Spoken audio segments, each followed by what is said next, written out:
proposed budget for fiscal year 2025, as well as the agency's ongoing role in critical issues affecting our environment and our health. As stewards of this planet, it's our duty to protect it not only from pollution, but from the ravages of short-sightedness and neglect. Yet, as we gather here today, we are confronted with a stark reality that our commitment to environmental protection is being undermined by the decisions of fossil, gas, and oil industry that are prioritizing profit over the well-being of our planet and the well-being of our people. Administrator Regan, commend you for your dedication to public service. The challenges we face demand bold action and unwavering resolve. Let me start with the topic of methane. The alarming rise in methane emissions poses a significant threat to our climate and to our public health. Methane is a potent greenhouse gas, sometimes referred to as natural gas, but there is nothing natural about it once it's taken out of the ground. It is pouring fuel on the fire of climate chaos and making extreme weather more frequent and more devastating. We know that EPA's estimates of methane emissions are far lower than what are being observed with the latest monitoring tools. So we need better modeling using better technology. We can't use old estimates to justify projects that shouldn't be justified.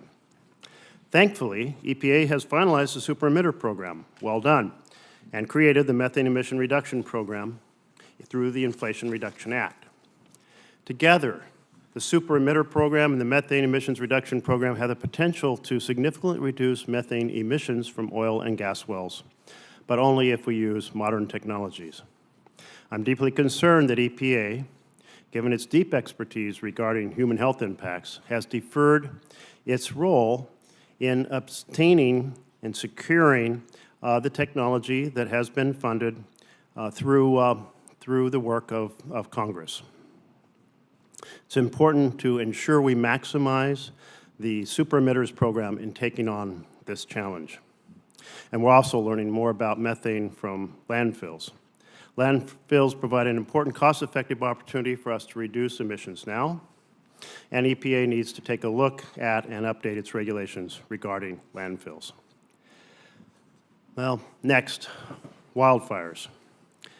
In Oregon, we see wildfires becoming more powerful, more ferocious, and the wildfire season being longer, and that is a challenge. In that challenge, citizens are much more willing to use prescribed fire as a tool in our arsenal to protect our towns and our cities.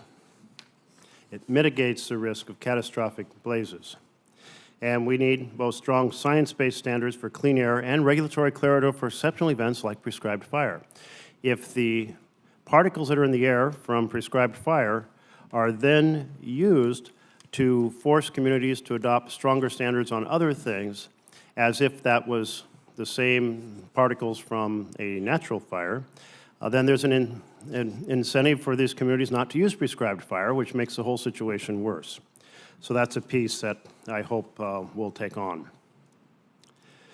Plastic pollution and toxic chemicals pose another formidable challenge.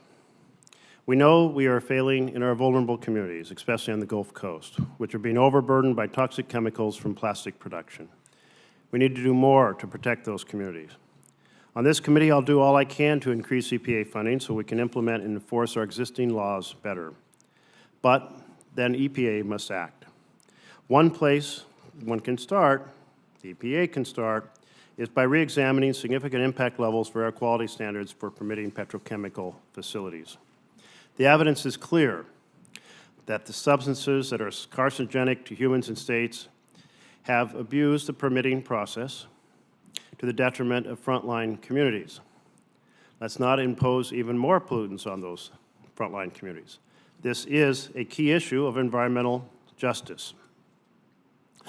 I was in Ottawa last week for the Intergovernmental Negotiating Committee meeting where countries from around the world are gathered to reach agreement to address the plastic crisis. Plastics which are choking our oceans, our rivers, our landfills, plastics which are being digested by marine life and land life, infecting our ecosystems, plastic which in its micro form and nano form are providing even more dangerous pollution, and it's infiltrating our food and water, even breast milk. Meanwhile, leaching dangerous chemicals into the organisms that digest it, including us. It's estimated that each of us consumes about a credit card of plastic a week. Plastic is an endocrine disruptor, has strong associations with a series of health issues. So we're encouraging our government to take the ambitious track in having a vision for international treaty on plastics that will result in measurable goals with accountability for reaching those goals. Right now, our State Department is saying they want a Paris structure where everyone says, we will go and do our best. Going and doing our best hasn't worked on climate, and it won't work on plastics. So we need to have a more concrete, detailed approach, and there's a whole group of nations that are seeking to have a concrete goals and measurable results and accountability, and we should join them, and I encourage EPA to help us pivot to be part of the solution in that area. I wanted to turn to EPA's new method of testing for 6-PPD quinone. This is a chemical in tires, and it was found to be a chemical that has a huge impact on salmon. And there was a whole mystery as to why after rainstorms there was a die-off, and finally it was traced to the runoff from parking lots with tire dust. This is a big deal for us, and it's not an easy thing to address, but identifying and understanding it is a great first step in that direction. So I encourage EPA to continue down that road, not just to understand the chemical and what alternatives there might be, what the impact of those alternatives might be, how we can cure this problem, because it is a big environmental impact that few of us were aware of until the last couple years. So as we go forward, let's continue to have an ambitious approach, or a more ambitious approach to taking on these multiple challenges. We need an international treaty that decreases plastics that are produced, plastics that get into our waterways, plastics that get into our ecosystems and into our bodies. We need to continue our work on toxic chemicals through TSCA and not have it take a decade to address a single toxic chemical in an overly complicated system. I am concerned that EPA staffing levels have dropped 20% over the last 13 years. It makes it a lot harder to do all this work on very complicated issues when you're understaffed. So thank you for being a strong advocate, for having the team that you need, and certainly that resonates with me and with many of us. In 2010, you had 17,300 FTEs at EPA. Since then, we're down to 14,000, 3,300 people with a lot more complicated work to do now than then. I'm pleased that the FY25 request would increase permanent positions by more than 2,000 FTEs, which would start to rebuild the permanent capacity EPA needs. Those Americans with the least resources who have chronically suffered from injustice are often most affected by pollution, toxic chemicals, and climate chaos. So I say well done to having $100 million for environmental justice in the FY24 bill. You all advocated and we delivered. But I know that on the environmental justice front, a lot more remains to be done. I now turn to my colleague, Ranking Member Murkowski, for her comments. Thank you, Mr. Chairman. Administrator Regan, thank you, and appreciate the opportunity to discuss EPA's fiscal year 2025 budget request with you. I know that we had hoped to have a little bit of a conversation ahead of this, and travel interrupts just about everything around here. So thank you for the time that you're going to spend with the committee here today. I want to appreciate and thank you publicly for the good working relationship that my office has enjoyed with you and your office. You know, there are, not surprising, going to be policy disagreements on many matters. That's just the nature of it. some of the rulemakings that the agency has undertaken. I'll mention some of those that I have concerns with, but I really do honestly appreciate the work that we have done together. I think you and your team have been forthright with us. You have been helpful in bringing historic levels of infrastructure investment to Alaska and really trying to solve some long-term problems that we have faced with. And I just appreciate the efforts there. I will share, though, the concerns, some of the concerns that I have about some of the, what I consider to be regulatory overreach that we've seen out of the agency on some of these national rulemakings, including the updated final WOTUS rule, the vehicle emissions rules, the final power plant rules. I've shared before, the final WOTUS rule fails to reflect the uniqueness of Alaska, and unfortunately will have disproportionate harm within my state. Congress has directly expressed its disapproval on many of the agency's recent broad rulemakings. I think the court's going to decide the outcome of many of these rules, but I have been disappointed that the agency did not reach consensus on these issues and instead moved ahead with a heavier handed action in a unilateral fashion. In addition to concerns over these national rulemakings, I'd like to speak to several regulatory actions that are more specific to Alaska. First, as you know, we've had many conversations about this, but this is the potential enforcement actions that the agency may take against the state of Alaska and the Fairbanks North Star Borough regarding PM 2.5 emissions. Again, one of these long-standing issues has been out there, but you've heard me say many times before that I think that the agency's mishandling of the residential wood stove testing and certification program has played a role in what we're seeing in elevated emissions in the region. I've worked pretty hard to get additional support. We've secured tens of millions of dollars through the Targeted Airshed Grant for wood stove changeouts. So the agency's failures on this issue continue to be frustrating. So as this matter continues, I would fully expect the EPA to work closely with the state and the borough and to incorporate their feedback. And then finally, I would just ask that your team sit down with my staff to discuss the reforms of the wood stove heater program and perhaps identify some creative funding solutions that we can undertake. We want to work to reduce the emissions the air emissions in that region. It's important. I think we recognize that, but how we get there in a place where you have so few options and alternatives has been a real challenge. I have been concerned about potential regulations the agency may propose on small aircraft that we see used very commonly around Alaska. In so many parts of the state, as you know, we don't have the roads, so we rely on aviation, and so much of it is very small aviation.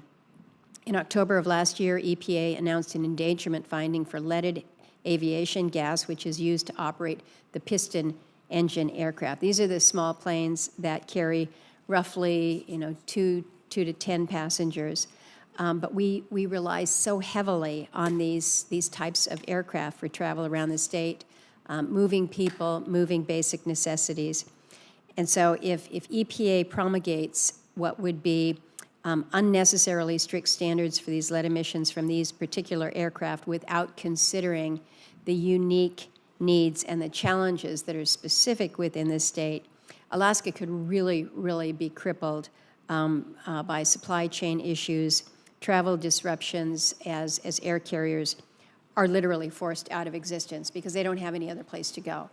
And that is a real concern. So how the agency considers these unique needs in a state like Alaska before undertaking any issue is more that I would like to discuss with you. And then finally, to briefly talk about the 301H waivers for certain communities in Southeast Alaska. As these communities face meeting new state and federal standards, I would hope that the agency will work closely with us to provide a pathway for these smaller communities to make economically feasible upgrades to their wastewater systems. Again, they want to make sure that they have good water systems, but it takes their breath away when they look at what they may be facing from a cost perspective.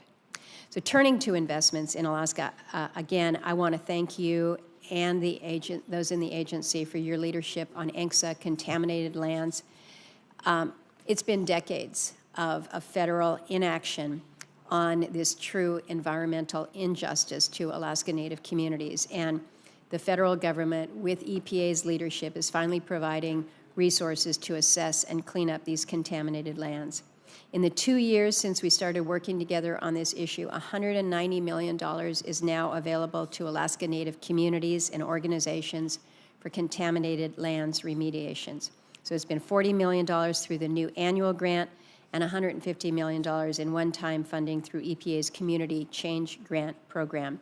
But I know that securing these resources took some creative thinking and real commitment to the issues. You made that commitment to me. You carried through with that. And again, I thank you and your efforts, as well as those of your team members, both here in Washington and Region 10. It is deeply appreciated. Last year, in my opening statement, I spoke at length to the agency's poor performance in handling and processing congressionally directed spending projects. I wish that I could say a year later we're in a better place on that, but I can't see that significant progress has been made. I think it's unacceptable that the vast majority of FY 22 and 23 projects remain unrewarded. And what we see with the delay in awarding these projects is substantial impact on the communities, the congressional intent, and the cost of the projects. So with the recent passing of the FY 24 Interior Appropriations Act, the agency's workload on these projects, I think, is extensive. You know that. But the backlog in processing these projects just simply has to be reduced. So we're going to keep urging you on this, but I would ask that you do everything that you can to, again, reduce this backlog and do so quickly. I am absolutely ready to be a constructive partner in getting these projects out the door and to the designated communities. So let me know how I can help. One of the ways is I hear from people back in my home state. I'm sure that other colleagues do as well.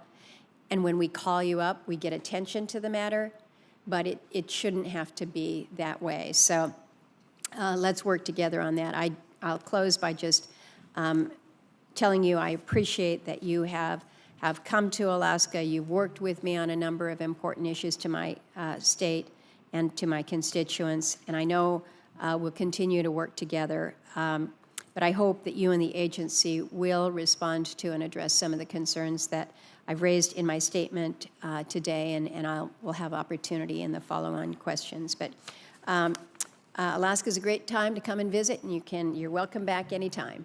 With that, Mr. Chairman, I thank you. Thank you very much. Now we turn to your testimony. Well, Chair Merkley and Ranking Member Murkowski and Chair Murray and Vice Chair Collins and members of the committee, thank you for the opportunity to appear before you today to discuss the bold vision laid out in the United States EPA's proposed fiscal year 2025 budget request. Our partnership and open dialogue with Congress is invaluable for EPA to carry out its mission and to protect public health and the environment.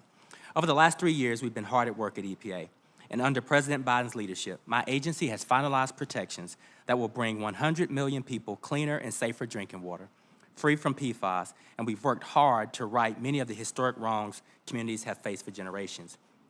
Through our critical rulemaking, we banned the last remaining kind of asbestos used in the country and issued final technology-based standards that will eliminate more than 6,000 tons of toxic air pollution from chemical plants each year, slashing cancer-causing pollution from covered processes and equipment by nearly 80%, and reducing elevated cancer risk for those living near these facilities by 96%. EPA is committed to protecting public health and the environment for all of the American people. But more than just the powerful health impacts EPA is undertaking, my agency is working hard to implement the historic laws you've passed and President Biden's Investing in America agenda. President Biden's Investing in America agenda has not only directed investments in communities nationwide, but it has generated nearly $700 billion in funding for private sector manufacturing and clean energy projects, creating good-paying jobs and enhancing our global competitiveness. Together, President Biden's Investing in America agenda and EPA's 2025 budget request will continue to invest in environmental actions that will promote cleaner communities and produce economic benefits for years to come. Last August, during my Journey to Justice tour, I joined Senator Murkowski in Alaska to spotlight the environmental justice challenges of Alaska Native tribes. We met with tribal leaders and heard firsthand about the challenges facing the community, including climate impacts and adaptation, food security, and water infrastructure. And the President's Investing in America agenda is helping to fund projects that address these concerns while benefiting federally recognized tribes all across the state. President Biden's proposed FY 2025 budget request for EPA provides nearly $11 billion to advance key priorities for the American people, including protecting air quality, cleaning up pollution, upgrading the nation's aging water infrastructure, urgently fighting the climate crisis, and advancing environmental justice. Millions of people across the country are still grappling with the effects of poor air quality, perpetuating harmful health and economic impacts. In fiscal year 2025, EPA will improve air quality for communities by reducing emissions of ozone-forming pollutants, particulate matter, and air toxics. The President's budget includes $1.3 billion to improve air quality for communities all across the country, to reduce exposure to dangerous levels of radiation, and to leverage regulatory tools and public and private sector partnerships that promote environmental stewardship and encourage the adoption of cost-effective technologies and practices. EPA's work to set these standards provides certainty to industry, builds on the advancements in technology, and reinforces market movement that reduces power plant emissions without sacrificing reliability and affordable energy. Clean and safe water is the foundation for healthy communities and a thriving economy. Although substantial progress has been made, many areas across our nation still face significant barriers and challenges to achieving this collective goal. Aging water infrastructure, the effects of lead pipes, cybersecurity threats to water systems, climate change, and emerging contaminants such as PFAS all pose dangerous health risks to our nation's water supply and the American people. EPA's budget request includes a total of $101 million for 2 EPA grants dedicated to remediating lead-contaminated drinking water. From investing in clean air to cleaning up contaminated land and water, there is no shortage of important work to be done. Members of the committee, EPA is up for the task. We're eager to work with all of you to deliver for our fellow Americans and to secure our nation's global competitiveness. But we need your support. The FY 2025 President's budget continues the historic progress and investments made by the Biden-Harris administration and positions EPA to advance our vital mission of protecting public health and the environment, championing environmental justice, and tackling the climate crisis. Thank you all for the opportunity to be here today to submit testimony for the record, and I look forward to our continued partnership to achieve these ambitious yet necessary goals, and I welcome all questions. Thank you all. Great. Thank you very much. And I think we're going to 5-minute sessions, which I will stop and not ask any more questions after my 5 minutes have expired, and I'll ask everyone else to do the same. I want to start with this issue of measuring methane. Back in FY 23 and FY 24, we provided funding to EPA to be able to address what they said was their challenge. What was their challenge? Their challenge was they said we needed to be able to digest information more effectively and validate it. And then the Inflation Reduction Act provided $850 million for methane detection and monitoring. Yet nothing has been done. Not one bit of satellite data has been acquired by the EPA, and yet methane is a massive global warming gas. So this is unacceptable. When is the EPA going to start taking methane seriously and develop a real program with the funds we have already provided? Well, thank you for the question, Senator. We are absolutely taking methane very seriously. I think the oil and gas rule specifically establishes, for the first time ever, emission control standards for methane for this sector. And so our enforcement will make sure that facilities are meeting these standards. We have received approximately $15 million to support methane enforcement. With those resources, we're developing a data system to collect and publish information about methane super emitters. We're purchasing advanced monitoring equipment for those inspections. And, you know, as far as the MERP program, you know, February 2023, we issued a notice of intent for a second solicitation for competitive opportunities. And eligible opportunities are satellites to help characterize and quantify methane emissions, retrofits for existing wells and infrastructure, and focusing on smaller operators, and accelerating deployment of innovative and near commercial technologies. So we are laser focused there. We're also laser focused on landfill methane. We fund. Well, we'll turn to landfills in a moment. But here's the thing. When we pursued this with EPA and said, what's going on? EPA said, what we want to do is provide data using private funding, which is more resilient and efficient as a basis for this program. So we provide you with $850 million. We say multi-level monitoring is incredibly important. Satellites are a key piece of that. And we get back, we want folks to go out and make donations to someone and then provide us with free data.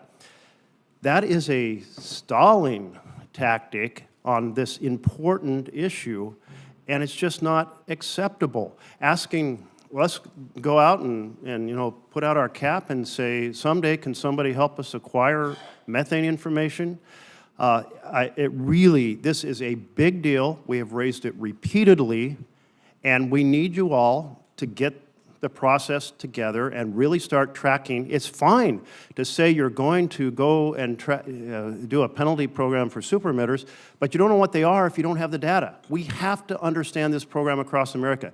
Meanwhile, the basic estimates that EPA continues to put out, which say that methane leakage is around 1.4%, are completely rejected by the scientific community as wholly understating the challenge. So this inaction is sustaining bad information, resulting in bad decisions, and this needs to change. Can you commit to really focusing on this challenge in this coming year? I can absolutely commit to continuing the laser focus that we have. I'm not quite sure I agree with inaction. I think that when you look at the regulations we've produced, when you look at the enforcement actions we've taken, and quite fairly in the Inflation Reduction Act, they gave us a timeline. You guys gave us a timeline to develop programs. One side focused on state grants, the other more so open to non-state entities, which require a certain level of development, implementation, and oversight. So I believe that with the time we've been given and the resources we've been given, we're moving incredibly fast to match these resources with our enforcement and our regulatory efforts. All right, I'm just going to repeat once more. Telling us that you're waiting for private charities to provide money to allow you to acquire information is totally unacceptable. Yeah, I'm not quite sure who is suggesting that we are soliciting private resources. This is the EPA's response to our previous questions about inaction in this area. I will circle with my team. Okay. I can assure you that we are I'm not giving you a hard time on it because methane is such a huge factor in climate change. Thank you. That's my time. Absolutely. Thank you. Thank you, Mr. Chairman. Administrator Regan, as I mentioned in the statement, in my opening statement, I'm concerned about the potential for these new standards for lead emissions for the smaller aircraft and the implications that it will have on a state like Alaska. As you know, the Alaska delegation is working to address this legislatively.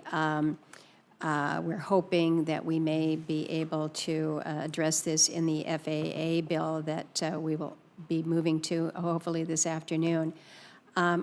You have stated, or EPA has stated, that it's committed to working together with a wide range of stakeholders on this. Know that I want to add my name to that list of stakeholders, but can you share with me exactly who in the state your teams have been reaching out to, who the stakeholders are? Because what I want to know and what I want a commitment on is that the agency is going to consider the fundamental needs of the state of Alaska at issue here before finalizing any potential rulemaking. So yes. It's important who you're talking to, And so if you have available right now some of the stakeholders that you've been reaching out to, I'd love to hear them. Otherwise, we'll take that back. But where I'm trying to get is we have to address this, because I'm going to have whole portions of the entire state that will have no way in and no way out of their communities, because there will be nobody to fly them. Yes. Well, Senator, first of all, let me say thank you for inviting me to Alaska to see firsthand for myself. I completely recognize the unique transportation needs for the state of Alaska.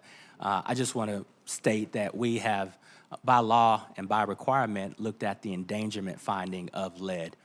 Now that we've done that, we're beginning to start the process to evaluate what kinds of actions we need to take. And I can assure you that we will wholeheartedly engage you, your staff, and also the state of Alaska as we begin to move down the road of promulgating any rules that pertain to aviation and lead.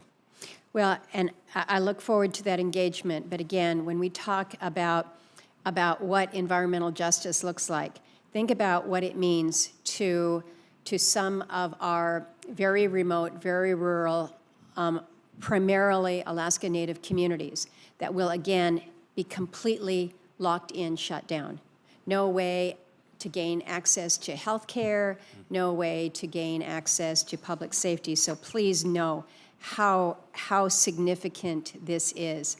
We are just in a different place than anybody else on this.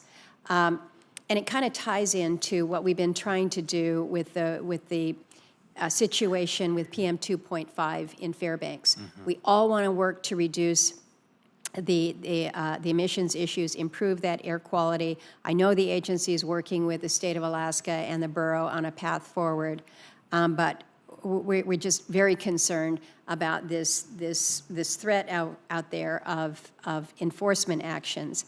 And so knowing what we have in front of us, the history, and again, the actions that have been taken, I'm hoping that the agency is going to be responsive to the feedback from the state and the borough in working through a state implementation program. But one of the areas where you do have full control, this is the residential wood heater program. Last year, the agency's Inspector General found the flaws and the problems within the program. So can you share with me and others on the committee what steps you've taken to improve the wood heater testing and the certification program so that we can kind of at least clean up this part of it? Yes. Well, I'll say that we take all reviews by the IG very seriously. We took a look at the things that we can improve in terms of testing procedures, processes, the ways that we're communicating with the state of Alaska and those who rely on these technologies. I believe that we have found a way through process improvement, but also relationship improvement. I have to say thank you. You have done a great job helping to reestablish some very strong relationships on the ground that, quite frankly, we need. We are listening directly to the communities, and we understand the role that we play in solving this problem. So I can tell you that through procedural improvements and relationship improvement, I believe that we're well on our way to solving the problem.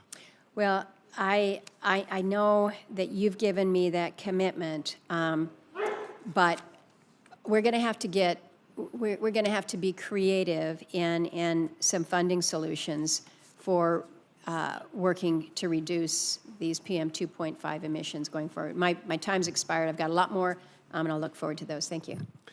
Senator Tester. Thank you, Mr. Chairman, Ranking Member, for holding this hearing, and Administrator Regan, thank you for being here. I appreciate you coming before the committee today. Look, as a farmer, somebody whose family's been on this land since it broke for over 114 years, I know the value of clean air and clean water. There's just no doubt about that. But I will tell you that the rules that come out of Washington, D.C. have to be rooted in reality. If you can't meet them, it really is it's a huge problem. And that's why I want to talk a little bit today about the MATS rule. Now, in this rule, you acknowledge that the only power plant this is really affecting is one in Colstrip, Montana, okay? That's the only one. You also acknowledge it will take hundreds of millions of dollars to meet the standards and this is a power plant with a public depreciation date of 2042. You and I both know there's no way they make hundreds of millions of dollars in investment in a power plant that has that depreciation date. I would just tell you that when it comes to jobs, when it comes to this community, when it comes to power, this is all really important as we try to meet that happy medium between clean air and clean water, okay? But in your rule, you also provide additional flexibilities. I want to flesh that out a little bit. These are for additional flexibilities to bring sources into compliance. It doesn't go into detail what these are. So my question to you is what are, and don't filibuster me, I know you won't, but what are these additional flexibilities? Well, and I won't filibuster. I'll say that the flexibilities that are in there are, number one, different types of control technology options and combinations. Yep. Timing, and looking at some of the unique aspects of the state of Montana. We have had direct conversations with this facility. Yes. And what I'll say is, I'm not quite sure if my team would agree that it would take $100 million of investment. I think if our teams, your team, are talking with this facility and we look at these combinations of control technologies that we've helped other states do, like Kentucky and Oklahoma, I believe that we can get there. Okay, and then the question becomes, can we get there and still have it so that when it turns 40 below zero, we got power? You know, unfortunately, because of climate change, we don't have those times very often anymore, but we had one last winter. Yeah. And you know what happens with peak power prices and things like that, and if you don't have the juice, I'm telling you, it's over with. You got big costs. So my question, is there any thought, since this only impacts one power plant in the United States, the whole damn country, just one power plant, of potentially moving the date forward and giving some flexibility to maybe 2032? Well, let me say, I think it does impact more than one. But listen. No, the rule actually points out it impacts one. Yeah, 93% of coal plants in this country, we believe, will be able to meet. Yeah, this is the one that won't.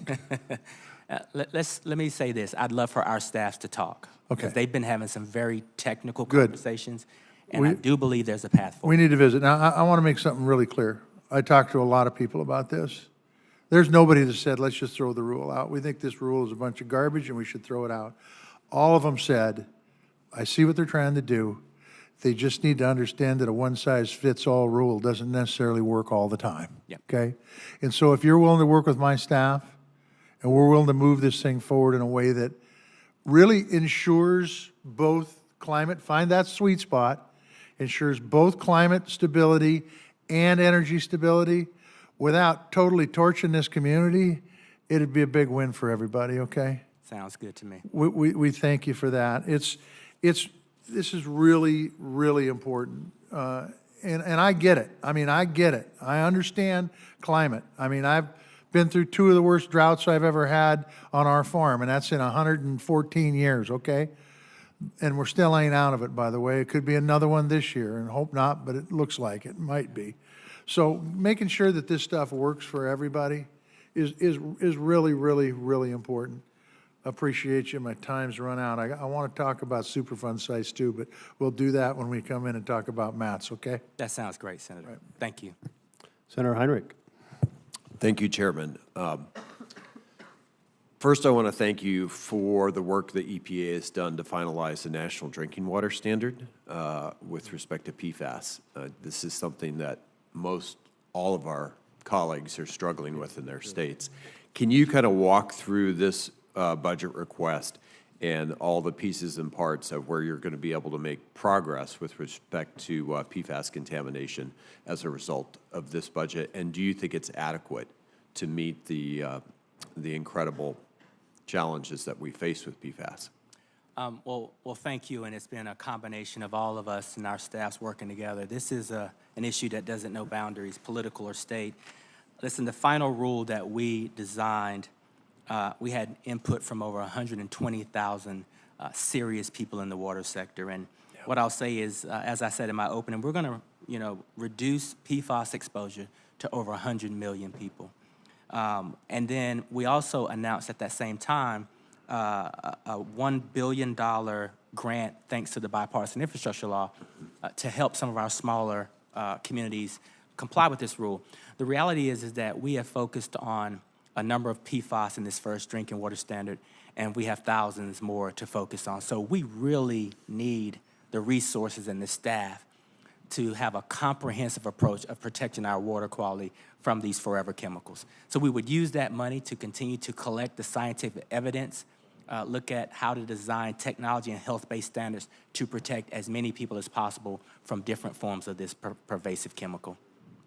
I want to ask you an IRA-related question, and those of us who've worked with the Department of Energy for years in the Loan Program Office, we know it took a long time to sort of build the muscles in that organization to be able to do the things that they're doing at scale now.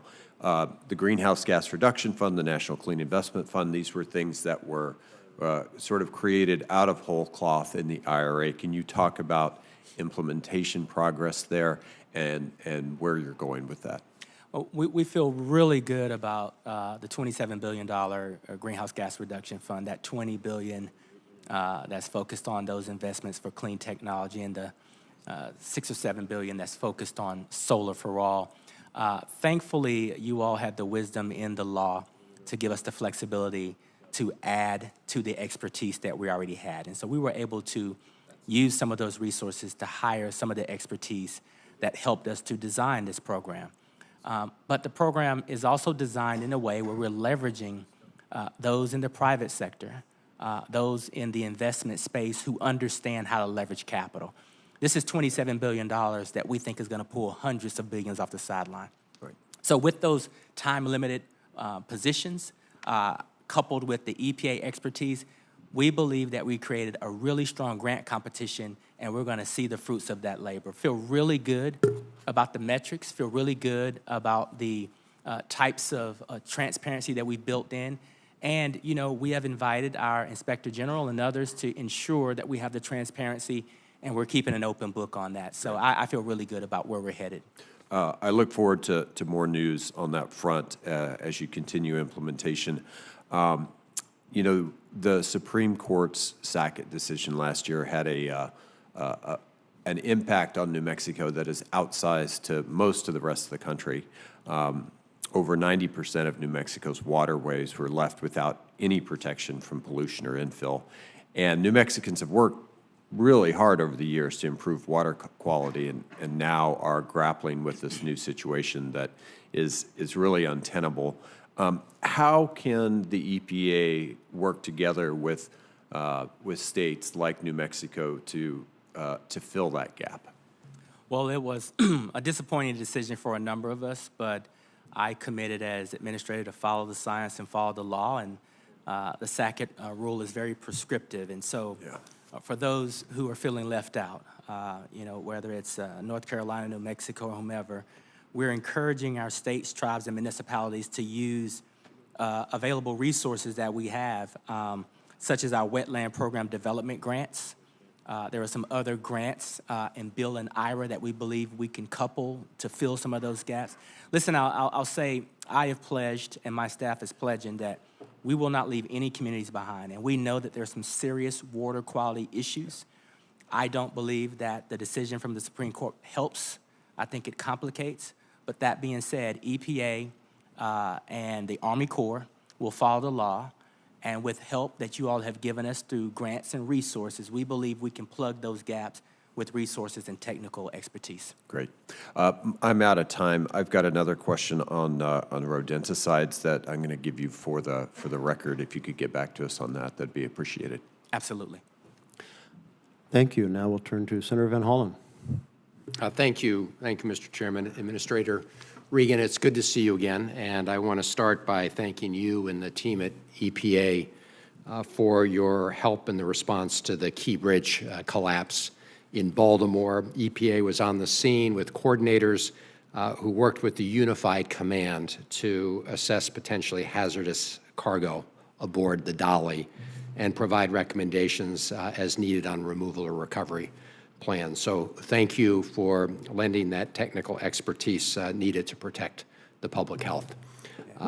And I understand that Senator Heinrich raised the issue of the Greenhouse Gas Reduction Fund. I just want to thank you and the EPA for the rollout on that fund, and thank you for consulting with us during that process. Your entire team, Jahi Weiss, please give him my best, and others on the team who worked on that. It was a long journey since I first introduced the National Green Bank legislation, I think in 2009, yes. Back in the House of Representatives, along with my friends and colleagues.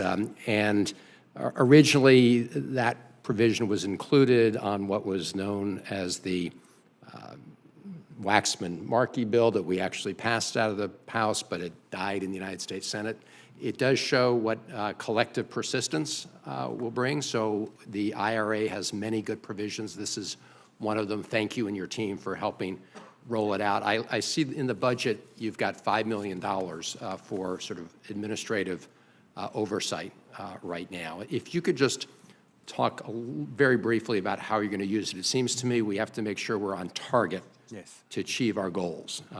One goal is the amount of greenhouse gas reduction that's going to be associated with this $27 billion fund total. The other is the equity lens and the share of that needs to be invested in lower income communities that have been too often overlooked. And third, and very important, it's got to be self-sustaining. The idea was this is not just a pool of funds for grant monies. These are investments to be made that will get a return to go back in the fund and be self-sustaining. So number one, do you agree with those goals, and are you committed to providing the oversight to make sure that we are on track to achieve them? Absolutely. I think you've helped me answer your question, which is we did receive some what we consider to be time-limited resources to help design and stand up this program. But you're absolutely right. The execution and implementation in a transparent way with the appropriate level of oversight is an absolute necessity. So to do justice to this brilliant idea that you and others had that you've been working on for over 15 years, we want to be sure that we actually pull those hundreds of billions of dollars of private capital off the sidelines. And it's just amazing that just with the solar program, we may reach over 900, close to 1 million homes. And so many people through the other 20 billion, low income, moderate income, who will actually see these resources as investments into the quality of their lives, their homes, and the like. We want to use the budget to ensure that we continue operating this program in the utmost transparent way that has the proper oversight and also the proper engagement with those we need to be engaging with. I appreciate that. And I am now going to turn to the Chesapeake Bay. I'm sure you're not surprised that we would raise Chesapeake Bay cleanup with you. And as you know, the Bay sort of watershed includes 6 states plus the District of Columbia. The most recent Bay cleanup agreement was signed in 2014. It set a series of goals to improve the health of the Bay by the year 2025. It includes measurable objectives that have helped us track progress and take course corrections as necessary. And together with the 2010 TMDL, gave the EPA the ability to serve as the backstop and step in, as you have in some respects with Pennsylvania, to ensure compliance. So, Mr. Administrator, we're coming up fast on 2025. We know as of today that we're not on track to hit those targets. So my question is, will you and the EPA commit to start working with the states right now to set ambitious goals and targets to move the Bay cleanup beyond the year 2025? You have my commitment on that. I appreciate that because we do need to get started. I'm concerned that we're not on track to hit those targets, and I do not want this to drift any longer. So I think the sooner we get to work, the better, and thank you for the commitment for EPA to be right there at the table from the start, helping pull people together. Absolutely. Thank you. Great. Senator Fisher. Thank you, Mr. Chairman. Thank you, Administrator, for being here today. Biofuels are a great market for Nebraska's farmers, and it provides clean burning and cheaper fuel for American families. Sustainable aviation fuel is another important potential market for Nebraska's biofuels. Secretary Vilsack has encouraged the biofuels industry to lean into that SAF market, saying to a group last year, quote, "I want you all to understand this is a critical moment, a make or break moment. And if it's not seized and not taken full advantage of, you may have a different conversation years from now." Well, yesterday, an interagency task force, which included your agency, released an updated GREET model to determine the carbon intensity of fuels for the credit. And I'm still reviewing the updated model that you sent out, but it seems to mandate a set of conservation practices that corn and soybean farmers must do in order for the SAF to qualify for the tax credit. Additionally, with this updated modeling, corn and soy-based biofuels, even if they complete the additional conservation practices, would still be deemed more carbon intensive than Brazilian sugarcane ethanol. My concern is that this is going to lead to taxpayer dollars incentivizing imports of foreign fuel. So, Administrator, I would hope that the Biden administration would not have knowingly released an updated model that favors foreign feedstocks by imposing barriers for U.S. biofuels to qualify for that SAF tax credit. Is it your belief that the U.S.-produced biofuels are less sustainable than foreign feedstocks like Brazilian ethanol, as the updated model seems to indicate? Well, what I would say is that, number one, I agree wholeheartedly with Secretary Vilsack that this is a great moment in time, and I believe that SAFs have a great opportunity here.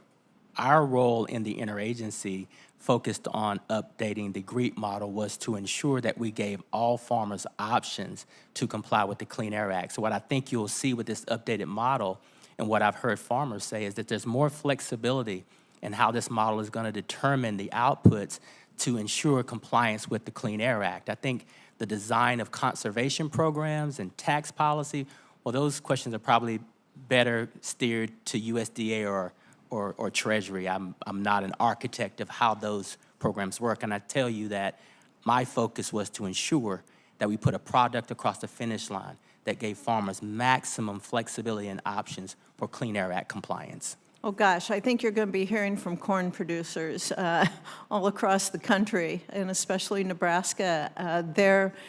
The requirements we see on this updated model that came out from you folks, it really has rather stringent requirements that have to be met, and it's a number of requirements that have to be met. And as I said earlier, you know, the Brazilian sugarcane ethanol is going to qualify for taxpayer dollars. United States taxpayer dollars, where when I'm hearing from my producers is they're not going to be able to meet this new model that came out. Do you think maybe you need to relook at what that model's doing? You know, I think what we should probably do is have our staffs compare notes. That's not what I'm hearing. I'm hearing that we have produced a product that allows for our farmers to compete in a global market as we look at filling this SAF gap. So I'd love for our teams to kind of talk a little bit about that. Oh, I would too, because the air fuel that the Secretary Vilsack was very excited about and looked at as another avenue to really help farmers, ag producers, be able to open up another market for them. That was a very positive step. And we feel now that we're going backwards. We're going the other way. So I look forward to having a continued conversation with you on that. Yes. I've also heard from numerous public power districts and electric co-ops about the regulations you released last week on power plants. In Nebraska, we're a total public power state. And we're seeing a dramatic increase in electric demand because of increased economic development, which is a good thing. We like to see that.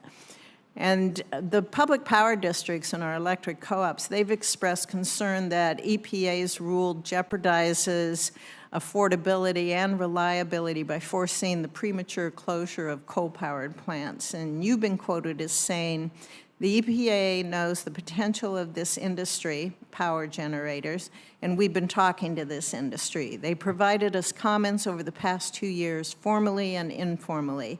We believe that we have those interests baked in. Yet, the National Rural Electric Cooperatives Association stated, the path outlined by the EPA is unlawful, unrealistic, and unachievable. It undermines electric reliability and poses grave consequences for an already stressed electric grid.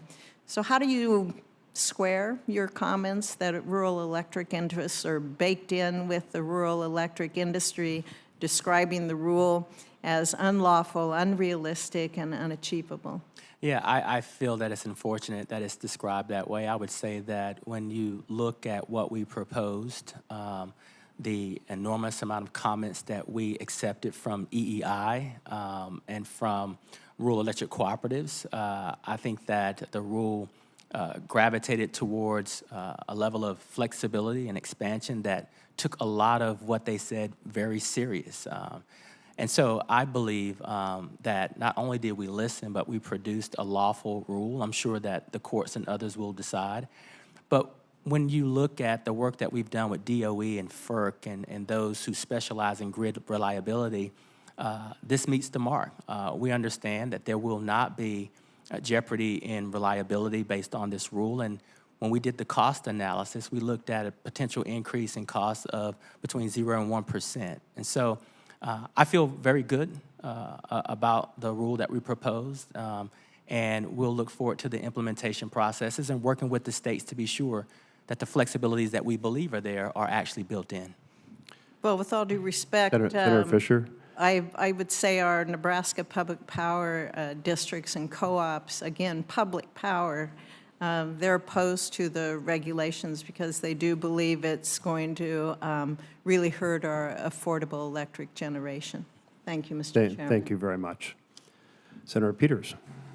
Thank you, Mr. Chairman. Administrator Regan, as you know very well, the Great Lakes Restoration Initiative was established back in 2009 to accelerate efforts to protect and to restore one of the largest systems of fresh water in the entire world, the Great Lakes. And as Michiganders, I can say that the Great Lakes are not only in our DNA, they're a critical resource for drinking water, for economic growth, and for job creation. And since 2010, GLRI resources have been used to fund thousands of projects to improve water quality, to protect and restore native habitat and species, to prevent and control invasive species, and to address other Great Lakes environmental problems. However, challenges to the Great Lakes, unfortunately, from fluctuating lake levels to increased harmful algal blooms to climate change, aren't going away and are increasing, and so we need to make sure we have full funding for at least the authorized $450 million in the fiscal year 25 budget. So my question for you, Administrator, is can you speak to how EPA would be able to leverage a fully funded GLRI at $450 million with the historic level of funding received in the IIJA to continue this incredibly vital work to protect our Great Lakes? Absolutely. I want to say thank you for your leadership on this topic, Senator Peters. And, you know, as you've mentioned, GLRI has funded more than 7,500 projects and leveraging over $3.7 billion in partnership with federal agencies, states, tribes, and local governments. We just announced 4 applicants will receive more than $35 million to fund projects across the Great Lakes, and the Southeast Michigan Council of Governments is one of the 4 that's set to receive $4.2 million. EPA will also invest another $1 billion under the bipartisan infrastructure law, largely targeted for accelerated cleanups of areas of concern, including the Detroit and Rouge River areas of concern. So I feel really good that the vision of this program is working. the economic aspects of it, the leverage dollars are making a lot of sense. And we've got $1 billion in additional resources that we're going to leverage against that to continue to see the progress that you and others have led. Well, I appreciate that. And I think I would ask you also to follow up a little bit on your response for the benefit of the committee to just describe how the GLRI is, I think it's in a lot of ways used as a model federal program. It enjoys, one, strong bipartisan support, which is always great to see, but it's also federal, state, and local levels all have embraced these kinds of investments. So if you could, for the benefit of the committee to hear, talk a little bit about both the significant environmental and economic benefits when we're able to bring all of these entities together and focus on this problem. Absolutely. Because of your leadership and the leadership of many on this committee, the interest has created a catalyst for unprecedented federal agency coordination, whole of government approach that really is yielding unprecedented results. The economic benefits, a 2018 University of Michigan study shows that for every $1 spent in GLRI projects between 2010 and 2016, we're seeing the additional economic activity of about $3.35. So that's 1 to 3.35. So, there's obviously been a great initiative to unify the federal government, to focus on these resources, but also, again, it's making a lot of economic sense as well. Yeah, definitely. That's a good return on investment, so I appreciate you bringing that up. Yes. Administrator, after long pushing for a national standard to limit PFAS in drinking water, I want to say I certainly applaud last month's very historic announcement by the EPA for the finalization of the nation's first ever national standard to address toxic PFAS chemicals in drinking water. Communities in Michigan, quite frankly, have waited far too long for this new standard to help our state and nation make the kind of progress necessary to rid our communities of these toxic chemicals. Researchers and scientists have underscored the serious risk of PFAS contamination in both human health and our environment, and that's why it's important to establish, I believe, additional national drinking standards as soon as possible to help communities. My question for you, Administrator Regan, is that when you were before this committee last year, you told me that the EPA had an additional 29 PFAS on its radar for potential consideration under a similar standard. Could you please provide me and this committee with an update on your work to designate these other dangerous chemical compounds and how we need to regulate them accordingly? Absolutely. We are very proud of the focus on the 6 that you alluded to, and we all know that there are many more. And so we're monitoring drinking water in communities all across the country for those 29 that we discussed at the last hearing through our unregulated contaminant monitoring rules. We have a formal process there where we're doing a lot of testing at significantly more water systems than ever before, using advanced methods to detect these pervasive chemicals. And we are regularly releasing that data that we collect under this rule for full transparency. So again, we're beginning to uncover, monitor, detect, and determine some of the health disbenefits of those 29 with an angle or an idea that we will pursue regulation for those in the near future as well. Well, good to hear that. Thank you. Thank you, Mr. Chairman. Thank you very much, Senator and Senator Holman. Thank you, Mr. Chairman. Administrator, do you support developing carbon capture for coal-fired electric plants so that they can capture CO2 and continue to provide dependable, low-cost baseload energy to the power grid? I do, and thank you for the invitation to North Dakota to actually see some of those technologies operate up close and personal. So right now, we have the largest CO2 capture project in the world with DGC, Dakota Gasification Company, which captures about 50% of the CO2 stream for EOR, for tertiary oil recovery, and now they're adding another 35%, which they will capture for geologic storage. They're continuing to work their way forward. We've got Project Tundra, which is an effort to put CO2 capture on a traditional coal-fired facility that's owned by a cooperative, and then also Coal Creek, which is an investor-owned coal-fired electric plant, is also working on carbon capture. but they've got to have an environment that enables them to deploy these new technologies. They're investing hundreds of millions, billions of dollars in doing this, and the Department of Energy is their partner. Matter of fact, Project Tundra, Minn-Kota was recently awarded, I think, $350 million under a DOE grant to continue forward with CO2 reduction or capture and sequester, okay? Now, you've just brought forward, finalized the MATS rule, which makes further reductions, but it particularly hits lignite coal, which is a type of coal that we have. And my question is, why are you now requiring another round of new MATS reduction, which is mercury standards, when your own regulatory analysis acknowledges that studied emissions from lignite-fired sources, quote, are below levels of concern from a public health standpoint, when that makes it very difficult for us to do the very things that you just said you support, which is capture and sequester CO2. Yeah, I think that... And you recognize the differences between lignite and other types of coal, and that these are mine-mouth operations, right? I do. I Okay. do. And I recognize that irrespective of the source, the exposure to mercury is the same on children. And what we've said and what we've looked at in this rule is 93% of the coal units in this country will qualify or meet this rule.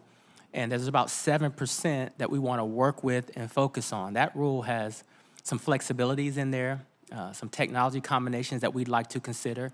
And so when I spoke at CERA Week about 2 years ago, what the utilities said to me was, hopefully we can align these rules that come out. If you're going to do something on mercury, on carbon, on water effluents, maybe you could do them in a close proximity so we could understand how to make our investments. And so that's what we've attempted to do here. And so I don't necessarily see a conflict in how we capture or eliminate these pollutants. I actually see an opportunity.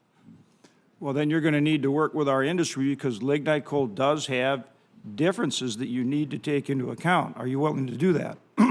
We are willing to, that's part of the flexibility that's built into the rule. I think that we recognize that there's no one-size-fits-all. We recognize that 93% of the coal plants say they can do it, but we want to work with those 7%, like we've done in Oklahoma and Kentucky and other states, where we can prove that the rule is flexible enough that a combination of rules can get at that dangerous mercury toxic emission.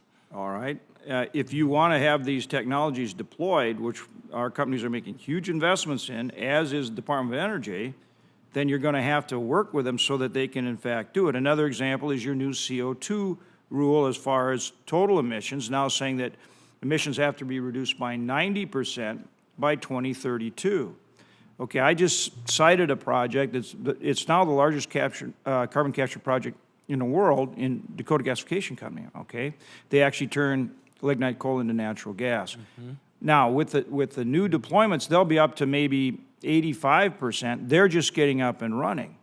But you're talking about these companies capturing 90% by 2032 when we're just out. I mean, we are the first, we're advanced, I think, ahead of anybody in this technology and deploying it. And if successful, it's not only going to have an impact here in this country, but globally, because there'll be other adapters of these new technologies for carbon capture, which is what I think you want. Absolutely. But how do you expect them to hit a 90% standard when we're just getting these things up and going now? In other words, you're putting regulations in place that are so stringent that you prevent anybody from actually achieving the very kind of reductions that, you know, that are possible from a scientific and a commercially viable standpoint.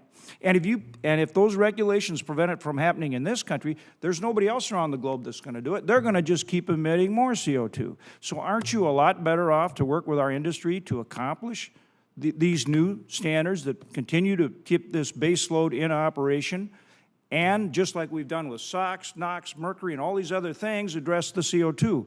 But if you keep setting standards that can't be achieved, you're just going to put them out of business. I think that we can get to that world that you just laid out with SOx, NOx, and others. What I would say is we are working very closely with DOE. We've got this billions of dollars from the Bipartisan Infrastructure Law. President Biden has said that he supports and wants to see carbon capture and storage in place.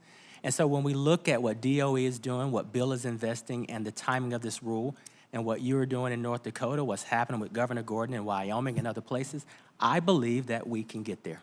Well, you understand that these regulations that you promulgate have to give the industry room to achieve, these reductions by deploying these new technologies. And they are hundreds of millions and billions of dollars. Look at the impact on ratepayers, and look at the impact on the stability of the grid if we lose this baseload.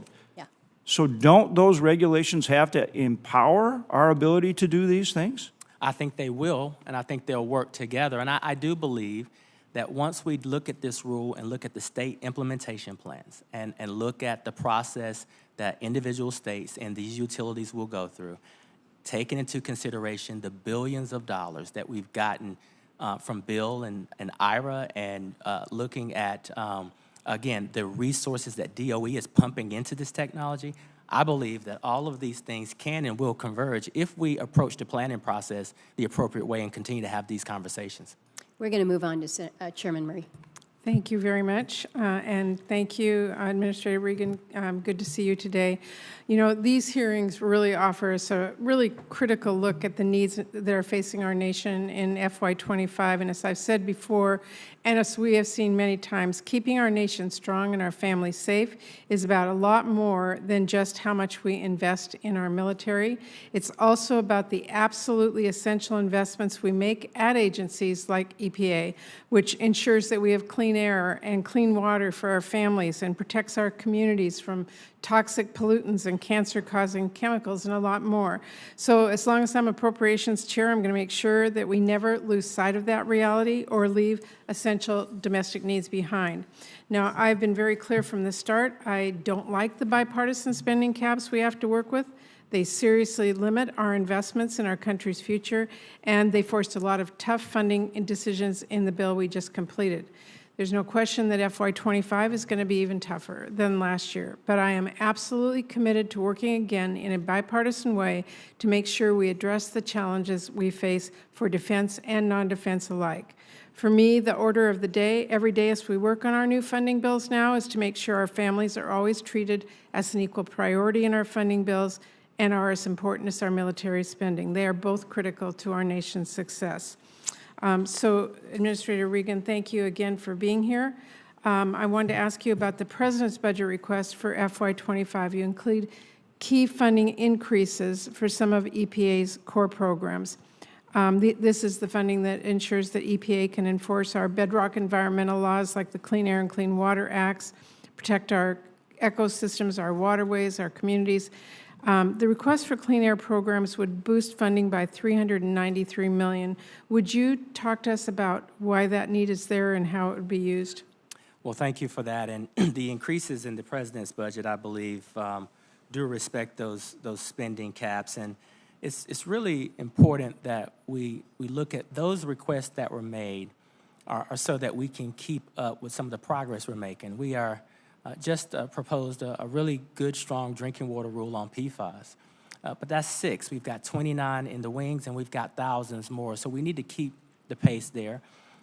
We want to ensure the safety of chemicals before they hit the markets, and that is one of the places on our team where we have a deficit in terms of staffing, yet we're getting more and more requests from our ag communities about herbicides and pesticides.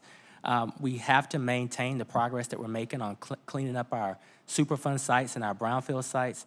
And quite frankly, I wish it weren't the case, but we need the capability to respond to a lot of these emergencies that we're seeing, whether they're train derailments or bridge collapses or wildfires. And so all of the requests that you see in that budget are really focused on some key core areas that are pertain to EPA's mission. Okay, and I also wanted to ask you about the Puget Sound Geographic Program, which provides really important support to protect and restore the Puget Sound and the larger Salish Sea.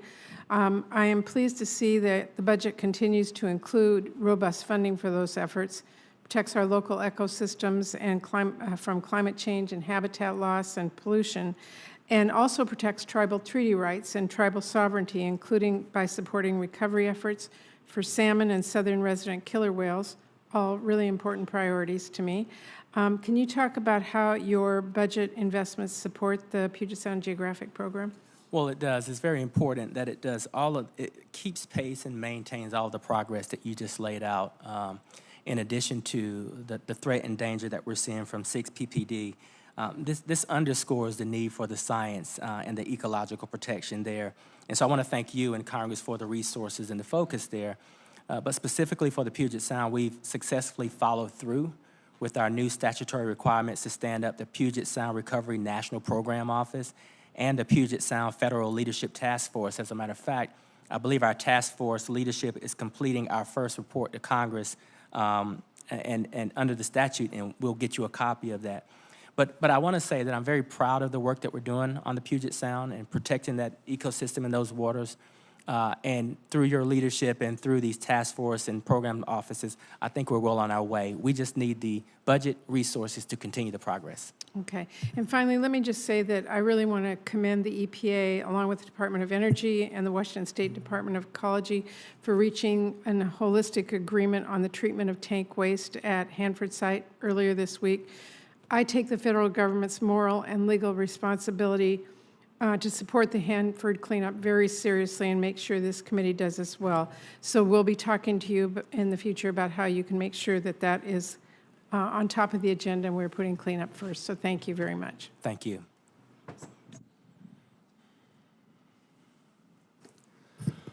All done. Okay, Senator Britt. Thank you, Mr. Chairman. Mr. Administrator, thank you for being here today and taking time before the subcommittee. Alabama farmers are greatly concerned with the EPA's recent Endangered Species Act pesticide proposal, like the herbicide strategy.